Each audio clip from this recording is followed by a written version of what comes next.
उनके बाप की औकात नहीं है कि संविधान बदल दे वो। और आंदोलन एक मिसाल है कि जो मुर्दे लोग हैं ना उनको जिंदा करने के लिए आंदोलन होता है कि हम अपने हक अधिकार के लिए बोल सकते हैं। ये जो जवान है ना, ये बाबा साहेब की देन है जो आवाज निकल रही है।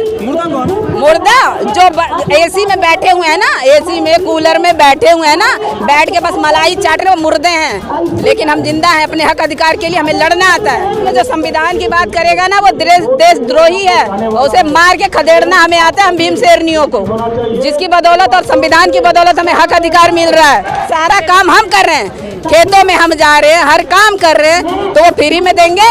हमारी जमीनें हमारी है, हम यहाँ के मूल निवासी हैं, ये हमारा देश है। बाहर से आके हक जमा रहे हैं ना। दिल्ली में किस लिए आए हैं? दिल्ली में अपने हक अधिकार की बात करने के लिए आए हैं। और बताइए, 5 किलो राशन से पेट भर जाएगा या बेटियां ब्याही जाएंगी या पढ़ाई लिखाई हो जाएगी? हमें 5 एकड़ जमीन चाहिए, और 5 एकड़ जमीन और शिक्षा और रोजगार हमें दे दीजिए, हम अपना भविष्य बना लेंगे। और ये जान लीजिए, जो संविधान की बात करेगा ना वो देशद्रोही है, और उसे मार के खदेड़ना हमें आता है। हम भीमसेनियों को, जिसकी बदौलत और संविधान की बदौलत हमें हक अधिकार मिल रहा है, वो कौन बदल रहा है? डॉक्टर भीमराव बदल रहा है, ये मनुवादी बदल रहे हैं, क्योंकि उन्हें ये पता है ना कि अगर हम उनके बराबर में आके बैठ जाएंगे तो वही चुभ रहे हैं कि हमारी बराबरी में कैसे आके बैठना है। और बैठना क्यों नहीं बैठेंगे? बाबा साहब ने संविधान में हक अधिकार दिया है कि जैसे जितना महिला और पुरुष दोनों एक समान है, किसी में कोई मतभेद नहीं है। और ये कौन होते हैं मतभेद करने वाले की महिला? संविधान पुराना हो गया है, पुराना हो गया है। अब बैठ के एकदम पूरा जमा कर लिया संविधान की बदौलत, पुराना हो गया है।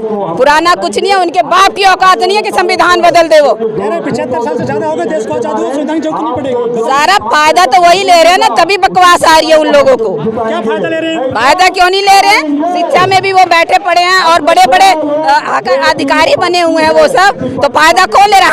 हमें शिक्षा से आप एक्शन ले रहे हैं ना? एक्शन तो अब हम ले आरक्षण। अच्छा, उन्होंने दिया क्या आरक्षण? भीख लेके आज आरक्षण वाले बने हुए हैं। बाबा साहब की बदौलत सबको आरक्षण मिला, सबको हक अधिकार है। वो अलग से उन्होंने कोई नियम नहीं बनाया है, सारा हक अधिकार लेके बहुत अच्छा मलाई मार रहे हैं, तो अब अच्छा लग रहा है। लेकिन हम आरोप लगाते हैं, वो तो आरोप तो लगाएंगे ही। कभी आके धूप में दिया आंदोलन, किया आंदोलन क्या? कभी जो 5 किलो राशन दे रहा है, कभी हल चलाया है क्या? तो फ्री मिल रहा है ना? फ्री? अरे मैं बोल रही हूँ फ्री क्या मिला? सारा काम हम कर रहे हैं, खेतों में हम जा रहे हैं, हर काम कर रहे हैं, तो वो फ्री में देंगे? हमारी जमीनें हमारी है, हम यहाँ के मूल निवासी हैं, ये हमारा देश है। बाहर से आके हक जमा रहे हैं ना। संविधान में सबको बराबर हक दिए गए हैं, सबका देश है ये। अरे सबका देश है, तो ये क्यों मतभेद कर रहे हैं? पढ़ाई लिखाई में क्यों ये दो तरफा बता रहे हैं कि गरीब को नई शिक्षा मिलनी चाहिए, कम मिलनी चाहिए, अमीर को बढ़िया मिलना चाहिए? यानी हर वक्त वही सब बैठे रहे, वही सब राज करेंगे। लेकिन हम जब तक नादान थे, अंधविश्वास में थे ना, तब तक हमें नहीं पता था। लेकिन अब हम शिक्षित हो गए हैं और हमें पता है कि हक अधिकार के लिए क्या करना पड़ता है। और आंदोलन एक मिसाल है कि जो मुर्दे लोग हैं ना उनको जिंदा करने के लिए आंदोलन होता है कि हम अपने हक अधिकार के लिए बोल सकते हैं। ये जो जवान है ना, ये बाबा साहेब की देन है जो आवाज निकल रही है।